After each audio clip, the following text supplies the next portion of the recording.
Hola, les habla Ademar, nuevamente contento de estar en conexión, en comunicación con ustedes, y ahora lo que corresponde hacer es abordar el tema de planificación del desarrollo curricular.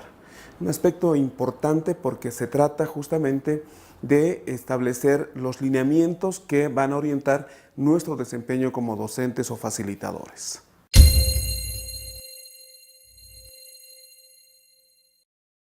Es muy importante tomar en cuenta que para planificar hay que considerar tres aspectos, tres fases. Una primera fase vinculada a la preparación previa, una segunda fase que tiene que ver con el diseño propiamente, con la planificación o la planeación, y una tercera que está articulada con el tema de la ejecución misma, la implementación del plan.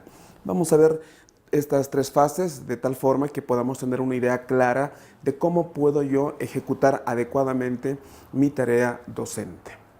En la primera fase, cuando hablamos de la preparación, corresponde hacer algunas preguntas importantes. Por ejemplo, una de las preguntas centrales es ¿en qué institución estoy? Es decir, qué tipo de valores, la visión, la misión de la institución. Debo tomar en cuenta esto a los efectos de incorporar ese enfoque justamente en la planificación. Otro detalle importante, cuáles son los contenidos, las características de la materia, de la asignatura que voy a llevar adelante, son elementos que es importante de considerar.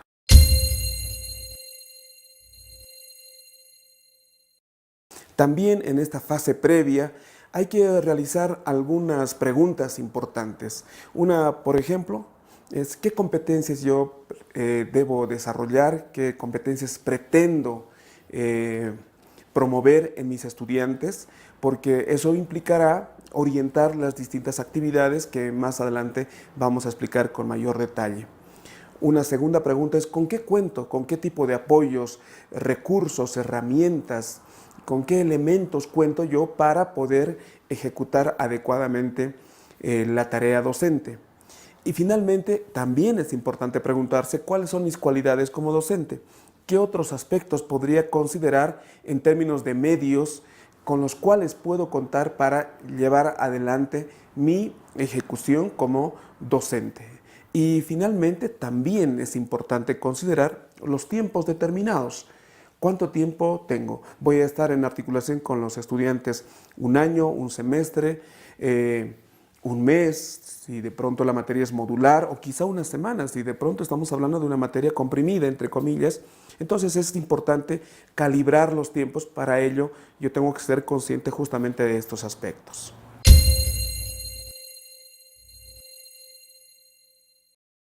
Luego de haber visto esos elementos previos, de haber analizado esos componentes previos, esa reflexión previa, ahora como docente estoy en condiciones justamente de hacer el diseño propiamente, diseñar mi plan.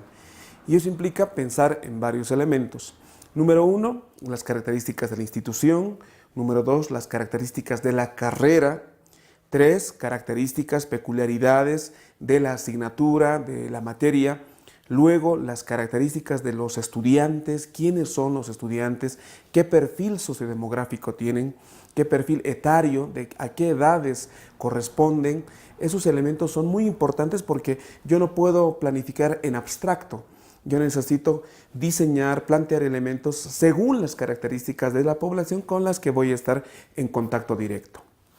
Luego, tendré que tomar en cuenta también el tema de las competencias que yo debo plantear a efectos de que los estudiantes puedan desarrollar habilidades, conocimientos y actitudes. También, y esto es muy importante, ¿cómo voy a evidenciar que los estudiantes llegan a ser competentes? Entonces ahí yo debo plantear un conjunto de indicadores de competencia que se llaman criterios de desempeño. Este es un detalle que luego vamos a profundizar porque es muy importante. ¿Cómo yo sé si el estudiante es o no competente? Entonces ahí aparecen los criterios de desempeño.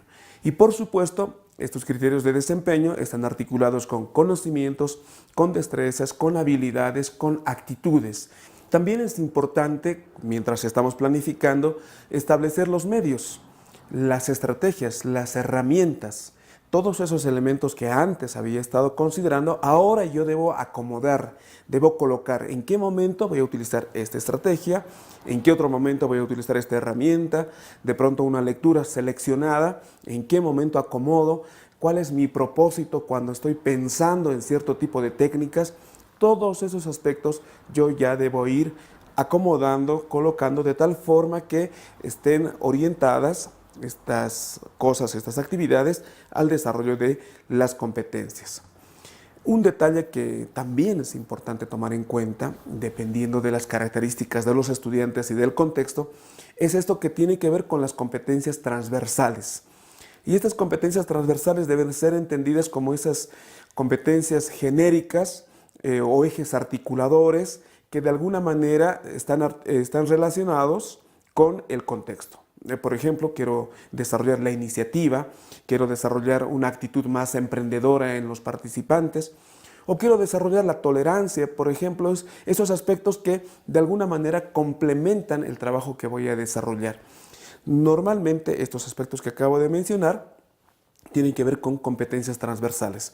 Yo como docente podría también seleccionar algunas competencias transversales que apoyen, que fortalezcan el proceso formativo de los participantes. Y finalmente acá, en este punto, será importante también considerar los tiempos. ¿Cuánto tiempo tengo yo para desarrollar ciertos contenidos? ¿Cuánto tiempo tengo para desarrollar ciertas actividades? Entonces, dependerá mucho de la carga horaria, de la materia, de la asignatura para asignar tiempos específicos a estos aspectos.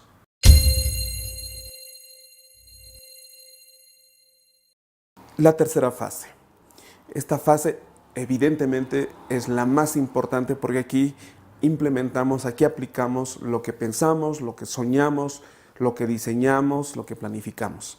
Y por supuesto que en esta fase hay aspectos fundamentales. Y un primer aspecto, y lo digo por la experiencia que he desarrollado en otros contextos, es aplicar aquí una evaluación de diagnóstico de inicio, una evaluación de diagnóstico in situ, con los mismos participantes. Es posible que yo sea facilitador o docente de la misma asignatura en distintos contextos o varios años, pero ustedes saben que en cada ocasión, en cada cohorte, en cada gestión, aparecen estudiantes con otras características. Entonces será importante realizar una evaluación de inicio que me ha de permitir reestructurar, ajustar, realizar adaptaciones a lo que yo ya he planificado. Entonces, cuando yo estoy iniciando mi trabajo docente, cuando estoy yo ya implementando, estos ajustes me van a ayudar mucho a poder llegar a desarrollar las competencias previstas previamente. Otro aspecto importante será hacer el control respectivo de las sesiones diarias, porque estoy ahí instrumentando la planificación, instrumentando la planeación, la estoy implementando, entonces voy haciendo los ajustes que correspondan.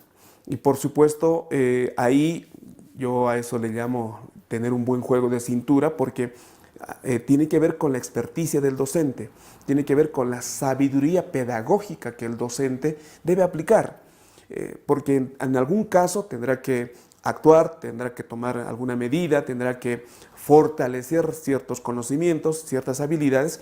Entonces, la experiencia y estas habilidades docentes que ha podido desarrollar le van a ayudar mucho a hacer esos ajustes, esas adecuaciones, según propiamente las características de los participantes. Y obviamente, aquí hay un detalle no menor, y tiene que ver con la evaluación permanente. Hay un dicho que dice, lo que no se evalúa, se devalúa. Es posible que yo esté concentrado en mis actividades, pero si no evalúo, si no le tomo el pulso a lo que estoy haciendo, es muy probable que no llegue a resultados idóneos, a resultados efectivos. Entonces, todo este proceso de desarrollo de acciones tiene que estar acompañado de un proceso de evaluación efectiva. Entonces, nuevamente, yo tendré la capacidad de identificar esos puntos que necesiten una mejora y, por tanto, la evaluación aquí será una muy buena herramienta para hacer un buen trabajo docente.